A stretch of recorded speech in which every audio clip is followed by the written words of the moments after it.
Hello everyone, welcome to another video on the CLC YouTube channel. I am here with Lynn Coady, author of The Antagonist, and we're going to have a little conversation. I would like to begin by talking about The Antagonist, because this is the novel that we are kind of excerpting for the CLC anthology. Right.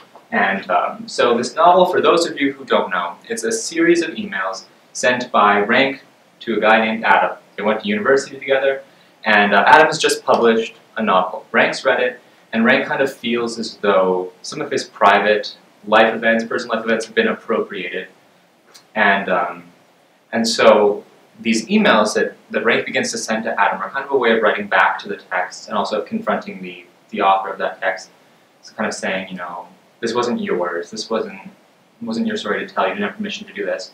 So, so can we talk a bit about the ethics of writing that's going on in this novel? Yeah, well, I think the reason Rank was so thunderstruck by Adam's novel when he read it is not just that he sort of saw bits of himself, although that was probably pretty shocking for him, but it was also that Adam was sort of co-opting a moment in Rank's life that he'd really been trying to not think about for a long time. And it was sort of this pivotal moment which was responsible for him leaving university. He basically fled university after this moment of violence took place. And he's always felt horrible about it. He's always felt it was a moment that kind of defined him in a negative way, and he never really wanted to accept that version of himself. And so he feels like in Adam's novel, he's confronted with that version of himself. Like, there he is. And so when Rank starts writing Adam back, at first he's just like, screw you, you're a bastard. But gradually he realizes that Adam has this power over him. In being a writer, Adam has power over the past and power over the narrative. And Rank realizes that's what he resents, and he wants to take that away from Adam. So he says, I know what I'll do. I'll write the story. I'll write it as it really happened. I'll write the truth. And so Adam starts sort of obsessively emailing, or Rank starts obsessively emailing Adam his version of the story. And in the process of doing that, Rank begins to understand, oh, my version isn't actually the truth either. My version is the version I'm sort of desperate to believe in, and that I've been desperate to believe in for a lot of years now. But I was kind of also thinking, when I was thinking about the ethics of writing and the act of writing in the text, there's also kind of an ethics of reading, because, you know, we as readers of the novel don't have access to the actual public text, like Adam's published work. We only kind of have the private documents, what, you know, Rank is writing to Adam, and we're not really supposed to be reading that, but we are. Mm-hmm. Is there an ethics of reading going on in The Antagonist, or? Yeah, there is, because it's funny. I remember somebody, when the book came out, somebody saying to me, "Oh, Adam's such a little jerk, isn't he? Isn't he just a little shit?"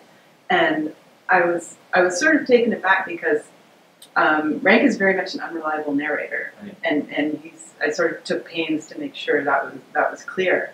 But the thing is, when you're sort of drawn into a narrative and drawn into a character's point of view and voice, you do tend to, as a reader, you naturally kind of tend to just fall into believing what that narrator is telling you, and into their point of view and their perspective, and you're kind of on side with them. So, in a way, I mean, I don't want to say, you know, it's a failure of the reader's ethics to have been on side with Rank, because on the one hand, I'm playing with that, right? Like, I want to draw them into Rank's perspective, and I want them to be a little bit, to realize, I guess, at some point, like, oh, Rank's not necessarily being honest. Rank's point of view isn't necessarily the one true version of the story. But with Adam, I mean, we don't know what he wrote. And the fact of the matter is, writers can be incredibly ruthless, and they can be cruel, and they can be just sort of careless with people's memories and stories and feelings. But what happens at the end of The Antagonist is that Rank has this kind of epiphany moment where he reads Adam's book again, after he's sort of gone on this whole journey, written his whole other story, gotten out all his negative feelings to Adam in the emails, and then he's like, maybe I'll just read it again. And he discovers that a lot of the stuff he was sort of projecting onto the book is not really there. It's actually just Adam's story. It's a story Adam made up and happened to use, some threads of reality when he did so. So, well, I think that kind of ties into something else I was thinking about when I was rereading The Antagonist to prepare for this, was that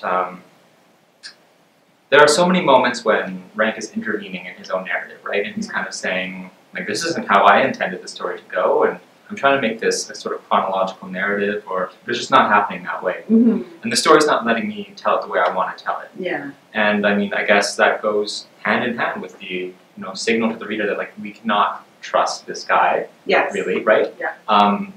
But then I kind of was thinking, like, about the act of writing, like, you really have so much control, but also no control over where the story is going. And can you talk about, like, your own writing, when writing The Antagonist, when thinking about how you're going to structure this, and how you're going to make all of these threads kind of come together? How was that working for you? Well, I had to think a lot about the structure.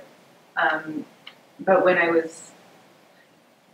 part of the fun of writing The Antagonist for me was taking, like when you're a writer, a lot of people who aren't writers come up to you and kind of tell you how it's supposed to be done, or how they would do it. And so, Rank is someone who's read a person's book and said, wrong, wrong, wrong, I'm going to do it. And I'm going to do it right. A guy who's never written before. And so it was fun to inhabit that character and have him go, oh, I keep jumping back and forth in time. I can't quite keep the story straight. Or like, oh, I just kind of really got into the memory, and I think I might have actually embellished it a little and taken it off in a completely different direction. So he's constantly being ambushed by the creative process and the ambiguities of the creative process. The fact that you can start off thinking, I'm going to tell a story about A, B, and C, and you sit down and you sort of let the muse overtake you, and all of a sudden it's a story about G, and F, yeah. or something. So it was fun to kind of take a character who's so confident about how writing works and basically show him what actually happens in the creative process, that it's not necessarily something you have control over. It's not, even though, I said earlier, Adam has a power, and authors do have that authorial power, but it's also something that an author is in the power of, if you know what I mean, when they sit down to write. And it really, the best, for me anyway, the best part of writing is how it does kind of escape the reins every once in a while. It does sort of gallop ahead of you in a way that's kind of uncanny and exciting. In this anthology, every excerpt is kind of accompanied by a critical essay.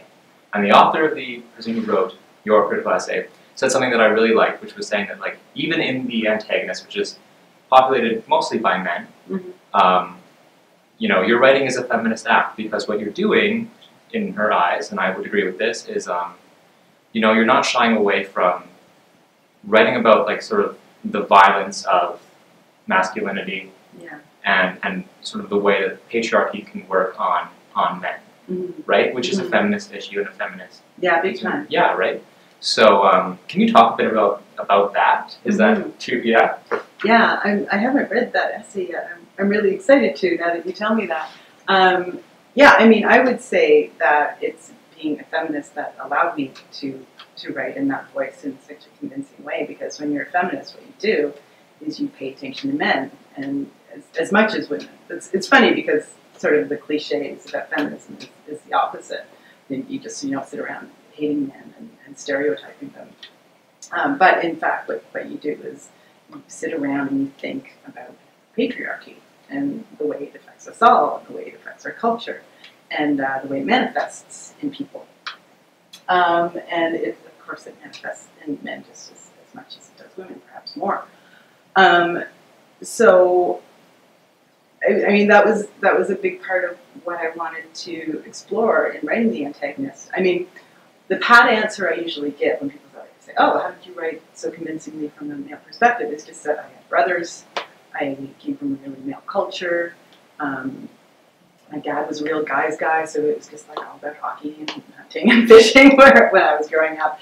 And that was sort of what I was, you know, I was told was the good stuff, and the important stuff was all male stuff. And so naturally, as a kid, when that's what you're told, you're like, okay, I better pay attention to that stuff and not girl stuff, because girl stuff is constantly being belittled, and I'm told that it's stupid.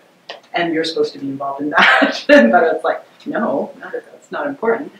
So anyway, I don't know how far afield I've ranged from your actual question, but it was something. I mean, the antagonist is sort of the accumulation of a lot of years of thought about the kind of stuff that's happening in the book, and a big part of that is male violence. A big part of that is sort of the sort of cultural coercion that straight white males experience around the physicality and violence and aggression. And I remember somebody asking me about Rank's size and how that's a huge factor in the novel and in his sort of psychological upbringing. Like his dad, this comparison is going to make you laugh. But his dad, who's a small man, sees that Rank is a big man, and he's very excited by that. And he sort of decides, okay, you're tough and you're strong and you're aggressive, and you're going to be the kind of man that I was never able to be because I was a little fella. And so I describe Rank's adolescence as a guy who's just bigger than all the other guys, and the way people project stuff onto him, like they project competence and they project excessive masculinity and toughness.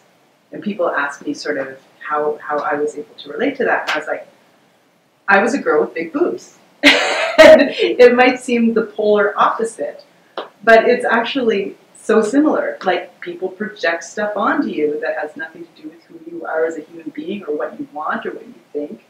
And all of a sudden you're like an experienced sexually active woman in people's eyes. Much in the same way Rank was like sort of a competent, strong man of the world in people's eyes at 15, just because he was, you know, fully grown, spectacularly fully grown. Great. So take that. So now, I think a lot of our audience here are fans of Orphan Black. Oh. But what they may not know is that you have had a hand in writing for the show. Yeah. And so, I mean, you've found success in writing basically everything. I mean, you're a journalist, a novelist, a short story writer, now for television. So can you talk about what it's like to switch gears so much, and like kind of what you've learned from having to write across these genres, you know, whether it's like the long form novel or short story or the 5-act form of TV, like, is that like, just talk about that for me if you could. Well, the joy of writing television for me at this point in my life is it's really communal and collaborative. It's funny because I have a friend who's been writing TV for a long time, and she's recently started publishing children's books. And we're about the same age, and I've just gotten into TV. But she was talking about writing these children's books, and she said, you know, this is such a great thing. This is going to be such a great shift for me as I get older, because like writing books, it's kind of like a retiree's sort of occupation. And I was like, yes, and that's exactly the reason I kind of made the shift to writing television when I did, because, you know, at 40, I found, you know, I had a pretty comfortable life, and you know, my husband was making good money, and so I was able to sort of stay home and really focus on my books and stories, and I was abruptly so bored, and I felt like I had retired before I was ready to retire. And I realized what I was really craving was collaboration, and, you know, stimulating environments, and just working with other creative people in other creative fields, like, you know, directors and costume designers and set designers and just all these incredible people who know how to put a TV show together.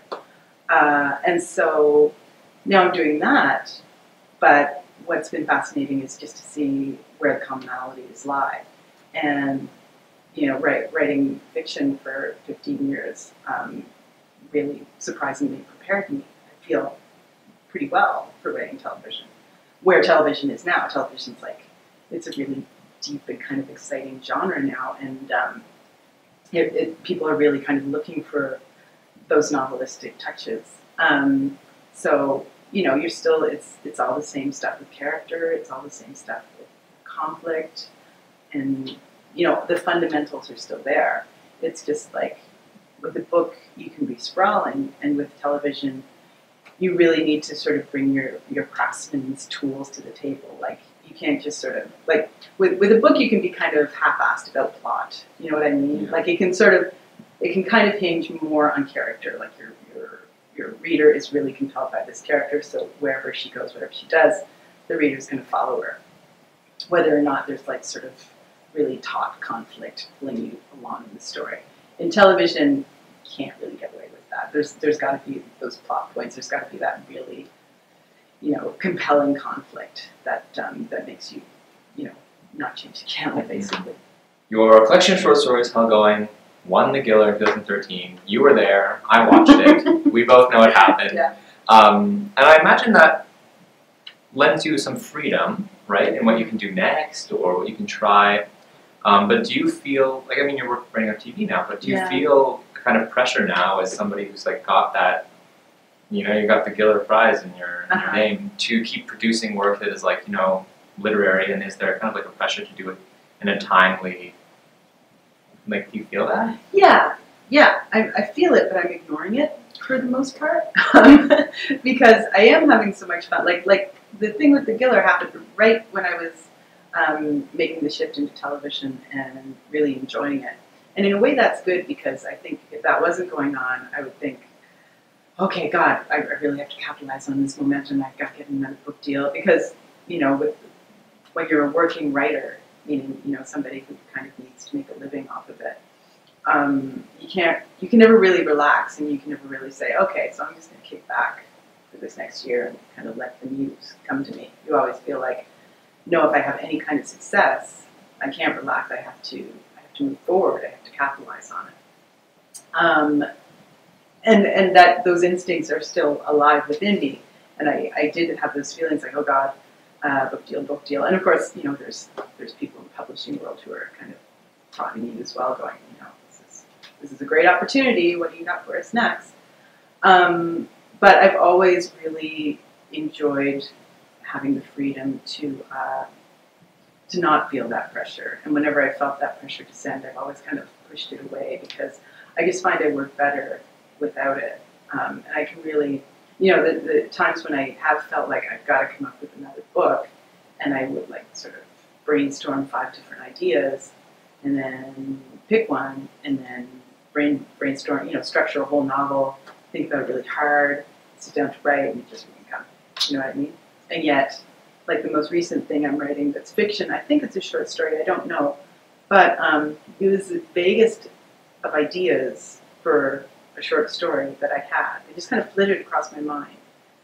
And I didn't take any notes or anything.